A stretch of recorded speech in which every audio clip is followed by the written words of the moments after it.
നമസ്കാരം. നഷ്ടപ്രണയത്തിന്റെ മനഃശാസ്ത്രമാണ് ഇന്ന് പരിശോധിക്കുന്നത്. പ്രണയനഷ്ടത്തിന്റെ വേദന അനുഭവിക്കുന്നവർക്ക് ഒരു സന്തോഷ വാർത്ത അറിയിച്ചുകൊണ്ട് തുടങ്ങാം. പ്രണയം വിജയിച്ചു എന്ന് കരുതുന്നവരിൽ യഥാർത്ഥത്തിൽ പ്രണയം മരിക്കും.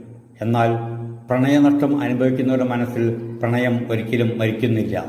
അതൊരു നഷ്ടമല്ല. അവരുടെ മസ്തിഷ്കത്തിൽ ഏതാനും ദിവസങ്ങൾക്കുള്ളിൽ പ്രണയം പുനർജനിക്കും. ഡോപ്പാമൈൻ, ഓക്സിറ്റോസിൻ ഹോർമോണുകൾ കുറയുമ്പോൾ മനസ്സ് വേദനിക്കുന്നതാണ് വിരഹവേദന. അത് റൂമിനേഷൻ എന്ന മാനസികാവസ്ഥയാണ്. ആ വേദന അനുഭവിച്ചു തന്നെ തീർക്കുക. ദുഃഖപ്രക്രിയയിലൂടെ മസ്തിഷ്കം സന്തുലിതമാകും. പിന്നെ മനസ്സിൽ കൂടുതൽ തീവ്രതയോടെ പ്രണയവസന്തം തളിർക്കും. വീഡിയോ ഇഷ്ടമായെങ്കിൽ ലൈക്ക് ചെയ്യുക, സബ്സ്ക്രൈബ് ചെയ്യുക. മറ്റൊരു വീഡിയോയുമായി നാളെ കാണാം. നന്ദി, നമസ്കാരം.